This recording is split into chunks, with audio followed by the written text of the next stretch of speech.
The streams lift up their sound. The streams lift up their waves. Yahawah, He exists, existence, reality, His elevation, His Atayar, mighty, His noble, servants, voices, and the great waters, and the mighty waves of the sea. The testimony, witness, are very aman, faithful, and the set apart house of Yahawah forever. And that's Psalms 93, 1 to 5.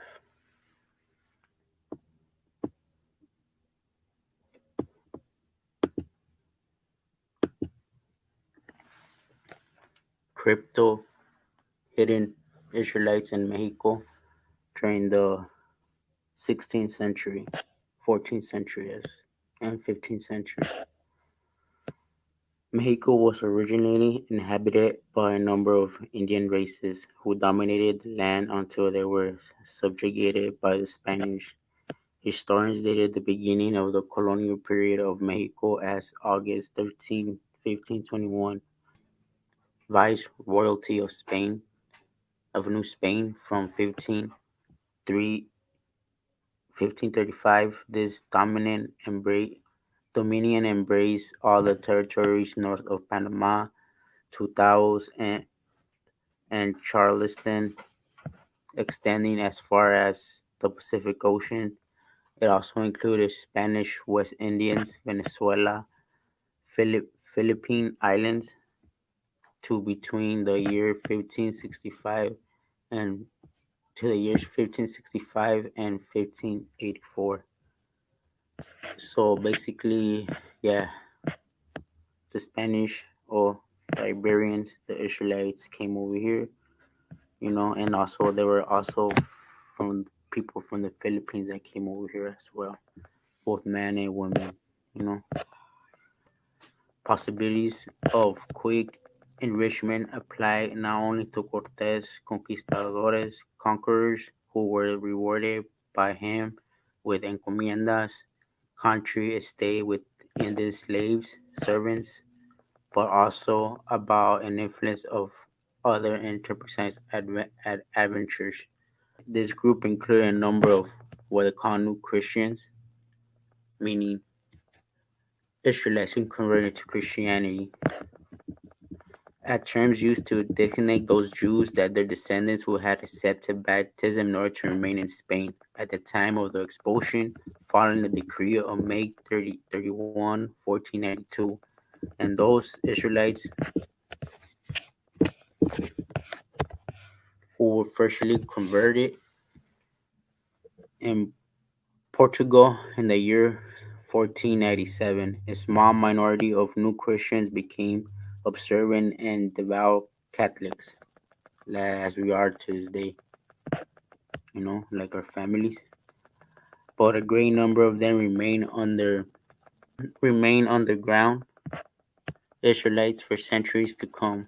Ostensibly, they were Catholics and they went to church and outwardly observed the Catholic ritual, but at the same time, they continued to practice Israelite rites and ceremonies in secret. These Israelites and their descendants were called Anusim, the forcefully converted. Their scorners branded them as marranos, pigs, and they made us eat pork too. That's what our families eat pork to this day, right? They made us eat this stuff, and they called us marranos, you know. In Mexico, they were called Hebreos Cristianos, Nuevos Judaizantes Hebreos, New Christians. Rather not, we shall refer them as Judaizers. They migrated to Mexico partly because of economic opportunities already mentioned, but mainly in order to live far away from the vicious eyes of their Christian neighbors and acquaintances, so they might be able to follow and to practice secretly their customs, cultural values of their ancestors. The Spanish authorities who had justified the expulsion decree of May 1492 by their by the fear of the Israelites corrupting the Christians and their faith were also suspicious of new converts to Christianity and did not trust their sincerity. Elizabeth the Catholic gave strict orders to only all Christian, meaning Israelites that were Christians like for generations, who could prove that there were four grandparents had already been converted to Catholic faith por los cuarto castados, migrated to the newly discovered America's territories. After her death, Ferdinand, however, allowed new Christians to do it. Charles V canceled this permission in 1518. On September 5, 1522, a decree was published to allow new Israelites or Muslim converts, what do they call this, Moriscos, the people that were in Morocco, and then when they were converted to Islam. They're the same people as the Iberians, you know, what I'm talking about. So when Islam came in, they converted the people from Morocco to Islam, to the religion, and many of them went to the Iberian with their relatives, and we also mixed with each other more, but we're the same people, right? We're the Iberians, you know, what they call it, the Hispanics, Iberians, the Hebrews, the Shemitic Hebrews, Israelites, who converted to religion, basically, and their children to migrate to New Spain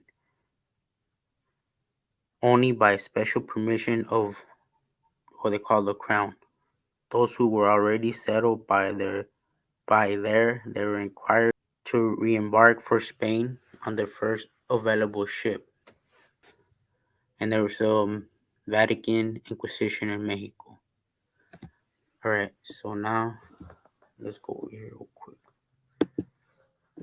Let me get the scripture right here. The exiles of the army of the children of Yasharaahl within the Canaanites, Philistines,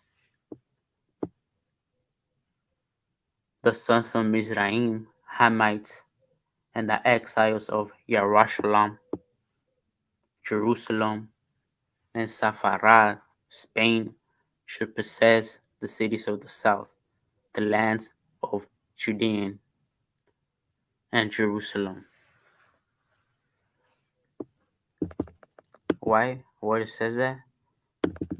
Because there were also what they call black conquistadors in Mexico. You can see right here, place of conquest and activity, Mexico, Zacatula, Baja California, Yucatan, Costa Rica, Honduras, Panama, Venezuela, Peru, Chile, Peru, you know. Let's go again. Let's go more. West African or Iberian kingdoms more likely the later in the early decades after Spanish first crossed the Atlantic. They were servants or slaves. They were more typical and later were less likely to authorize their liberty in the Americas than armed auxiliaries. Even in the militarized environment of the early conquests of the years often blur the line between the armed and unarmed. The experience of black auxiliaries was markedly different from the mass slaves of these reasons and because they function as individuals, alone or in small groups, as personal dependency agents of their Spanish rulers. Although the conditions of slavery was certainly never tolerable, nor there was evidence of any slaves in the Spanish world perceived as much under any circumstances.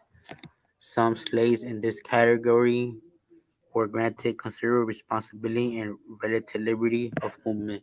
So there was bond people who were so-called blacks who were free, and there were what they call servants.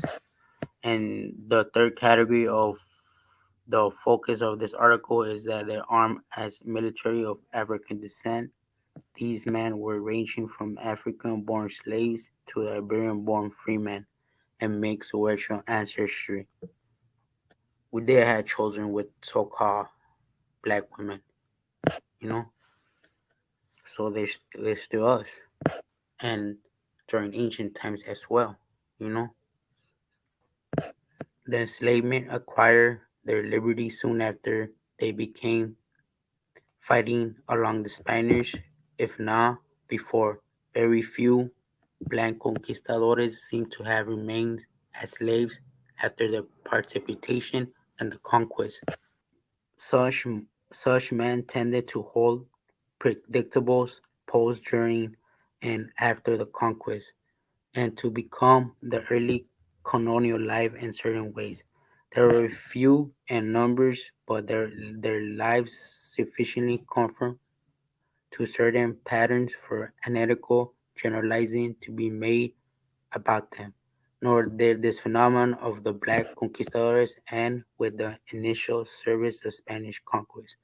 As argued later, the article is survived in various forms throughout the colonial period, a more an important part of what we call black experience in Spanish America. Whether the Spanish set foot in the Americas as members of the conquest companies that were occupied by black conquistadores. You know, so it talks about right here the first of Spanish expansion from the mid 1492s to late 1510s arrived in Santo Domingo in 1502 or 1503. Cardillo was among the earliest Africans to reach the Americas, as Colombo was productive of Italian Portuguese communities that played such a crucial role in the slave-based colonization, servant-based colonization of the Eastern Atlantic in the late 15th century. Blacks, so-called black slaves or servants, may have been traveled with the Caribbean in the 1590s, although the best evidence for such practice is asserted in some accounts of Alonso Prieto, the pilot of the Nina on the 1492 voyage, was a mulatto. So he was mixed, you know. So he could have been one of us. The earliest evidence of black conquistadores in the Spanish colonies also comes from 1502 and the year of new government Española. Nicolás Ovando brought with him from Spain a number of Iberian-born slaves, not only to work but to keep the indigenous population subdued. That's what they say, you know. They seem to have done an opposite, however, for within a few months Ovando banned further introduction of blacks to the ground and then incited native rebellion. Ferdinand repeatedly permitted the encourage of taking across the Atlantic blacks servants, who continued to enter the colony in small but steady growing numbers, who participated in the Spanish expansion in the region. Those the blacks in the Americas were the carrier auxiliary, some of the most unarmed party or few in the 1490s on the voyage exploration and several dozen, perhaps 100. 1502 to 1510, you know. So here is a list of them, you know. Was born in the West Africa, you know what I'm saying? So there's more, you could just read it, you know. There's more, you could just read it, everything, what it says. But basically, we brought servants over here, but why did we brought the servants? Why do we have servants? That's the question, right?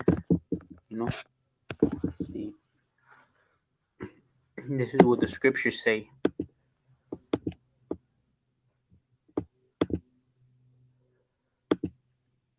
Alright, let's check right here quick. Let's go to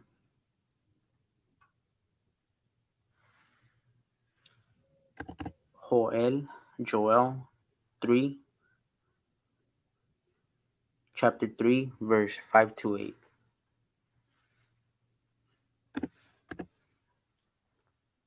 Yahweh says, "You have taken my silver and gold, carry into the temples my valuable, pleasant things. The children of Judah, the Judeans, and the children of Jerusalem, you have sold as merchandise to Havan, Jaffa. You remove them far from their borders territories. Behold, I will raise them out where you have sold them, and I will return to your recompense and treatment to your own head. I will sell servants, merchants, your sons and your daughters, your descendants, in the hand of the children of Judah, the Judeans, and merchants, servants of the Sabaeans, a Hamitic mixed people with Semitic people, the descendants of Seba, a son of Cush. And your people shall be in distant lands, declares Yahweh. You took us throughout the Mediterranean to Spain. You helped the other nations, to enslave us and stuff. That's what you guys did. So it came back. All right, came back. That's what Yahweh says. See how the word of Yahweh is true. You know, repent and return to Yahweh, all nations.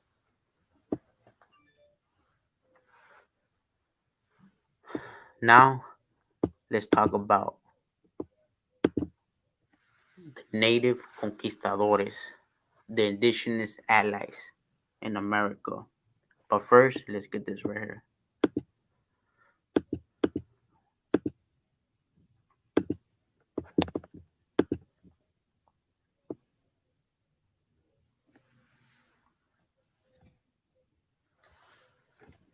Listen, Yasharaahl, to YAHAWAH Ahlahayam, for you have stumbled by your iniquity.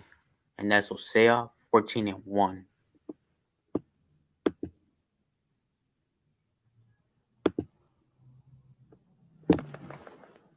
So let's go on page 45 real quick.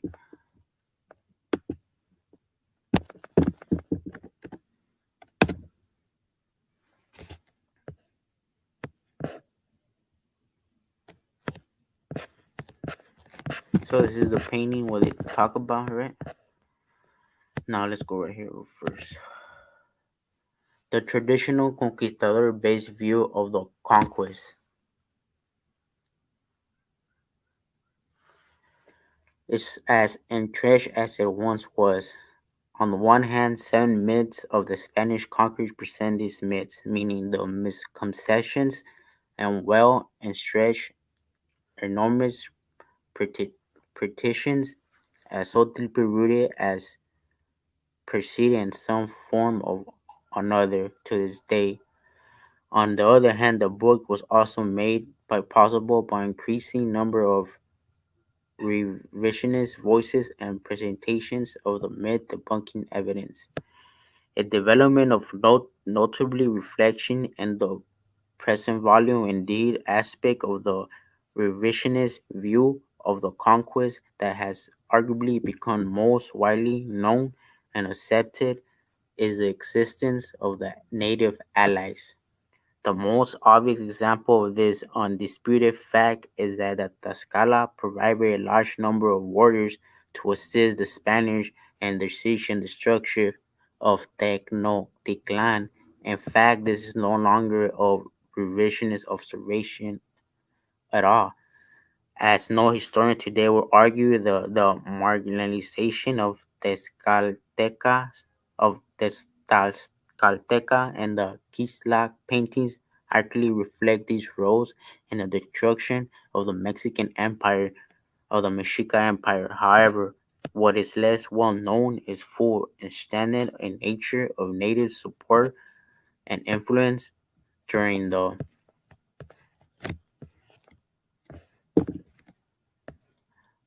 decades of Spanish military activity in Mesoamerica, beginning in 1519.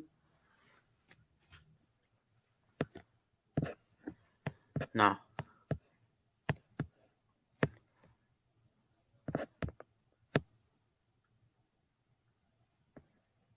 uh,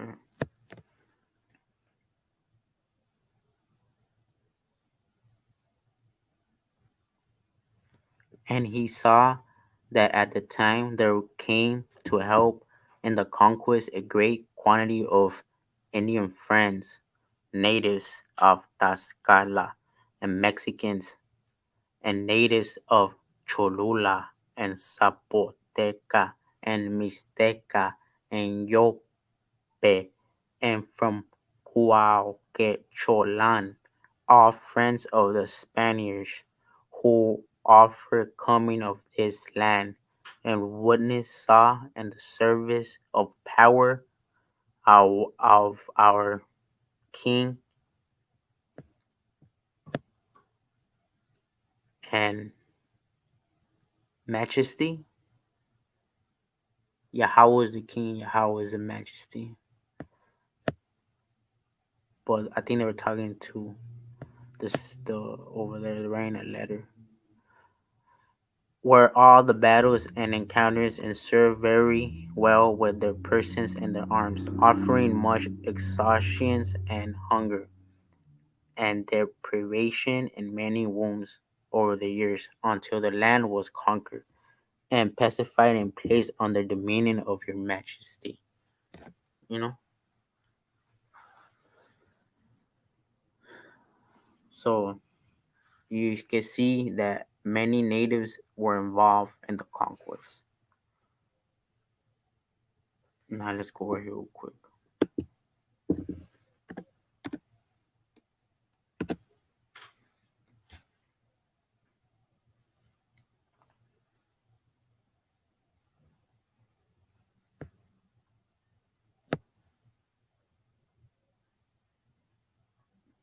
Díaz del Castillo Xicoteclan, the principal ruler of Tlaxcala, insisted that 10,000 soldiers should accompany the Spanish to Cholula. Later, during the siege of Tenochtitlan, the number of Spaniards had grown to 500 men, while at least 24,000 indigenous allies took part. These numbers could have been higher still. These are the reference to as many as 40,000 indigenous soldiers taking part in the campaign of Iztapala. Armies of Indians friends were less likely to number in the tens thousands after 1521 due to the death toll of the Spanish-Mexican War and the impact of the waves of pandemic disease beginning in 1520, but it was still common for Spanish embarking on campaigns throughout Mesoamerica to be accompanied by thousands of Nahua from central Mexico and other native warriors. As the next section brief discusses and subsequent chapter in this volume demonstrate in detail, this is what the true for decades through the founding of the Spanish colony in Yucatan in the early 1540s. And let's go read it in Spanish. Let's go in English. And these Indian conquistadores of New Spain, having conquered and won this land, stayed in large number and settled in old city of Almogan, which was near Guatemala, Antigua, where and their children and descendants now now and lived. And many Spanish captains went out from the city of Guatemala with many people to conquer and settle provinces of Cuscatlan, which the Spaniards now call San Salvador, and the provinces of Honduras and the province of Verapaz, and that of Chiapa, and This witness saw that those captains, when many Indians from among those Mexica Tlaxcalteca. So again, there's another. I'm telling you. Now let's go to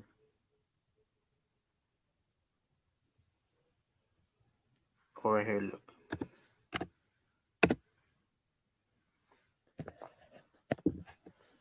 Figure 2.3. Cuauhtecholteca warriors fighting against other people in Mexico. Left and Guatemala, right. The Cuauhtecholteca were full of warrior regalia and are shown in higher position than their opponents, significant victory in battle. From Lienzo de Cuauhquecholan,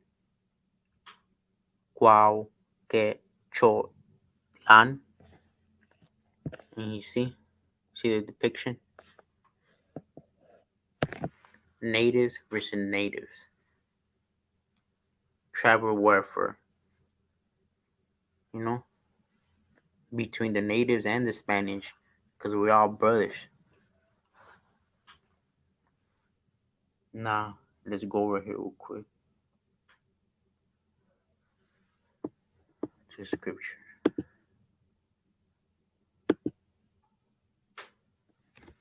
Yawasap is a fruitful son, fruitful children by the springs, and whose branches go over the wall. So, Joseph is fruitful. Now, let's go.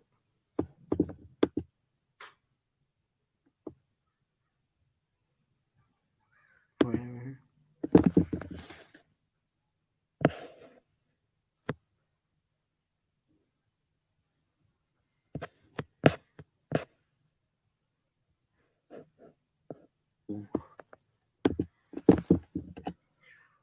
48.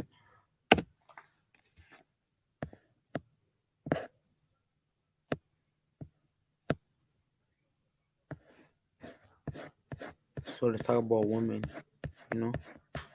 And look, people want to say that the rape and this and that, you know, maybe that those things did happen, or I don't know, I wasn't there, but you know, but this is what how we multiplied, you know, through marriage, and we had families together.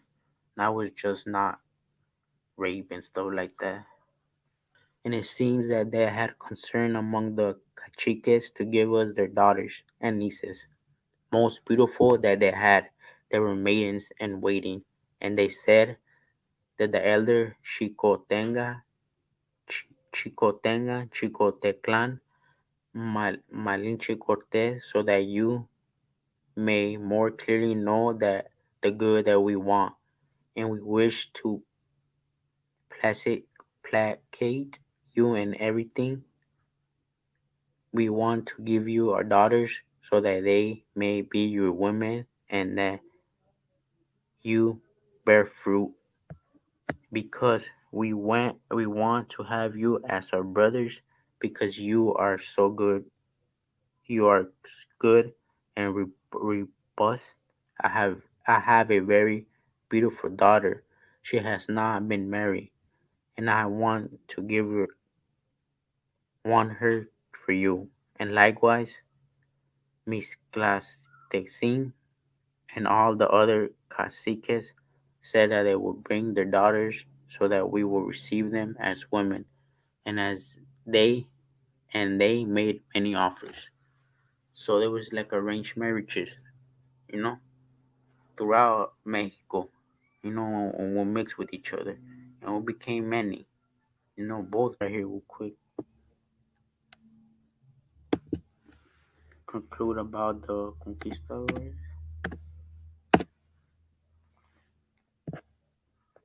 So let's just bring the conclusion, you know. The overwhelming presence and participation of indigenous people themselves is not an account of traders, of complaints, or the people feeling sorry for themselves. On the contrary, it is a contrary is an account of bravery and people believing in the process which they have been involved. But in the end, it is also an account of this disillusionment, of great suffering, and people who fought very hard and who gave their lives in order to receive what, according to the world, was rightfully theirs, only to find out that the rulers no longer apply, the rules no longer applied. You know, the natives. So you know, and both the Spanish too. They just fought with each other, and then what happened? They took Mexico away and everything when we were mixed with each other. You know, took everything away. You know why? Because you have to return to Yahawah. Well, you see right now. A major goal of this volume is to applicate the term Indian conquistadores. The Tezcatlipoca are within doubt the most famous Mesoamerican allies of the Spanish. Part of this chapter in this volume make clear that Tezcatlipoca did not act alone. From the central Mexico and 10,000s of other Nahuatl speakers from various Alteple among the Teztec Tezcatlipoca, Mexica, Xochimilca, Choluteca, Uexochica, Texcoca, Cuauquecholteca, and the defeated Tecnoca Mexica themselves supplied tactical guidance and troops and weapons to their Spanish partners. Cholta por, por Chontal, Populuca, Cachicle, Cachiquel, Quiche, Achi, and Uchol, among others.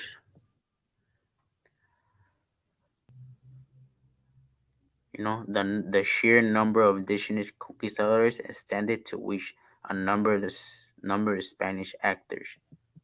But basically, our people mixed with each other and became one. You know. So now let's go over here real quick.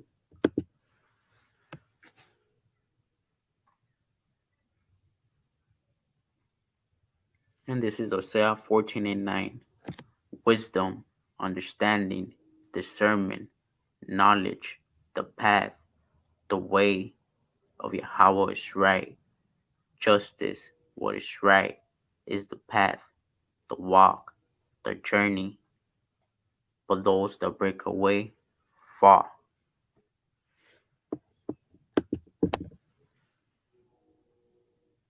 Listen, Yasharaahl, YAHAWAH Ahlahayam, the Spirit of YAHAWAH is one. Love YAHAWAH Ahlahayam with your mind, with your soul, with your strength.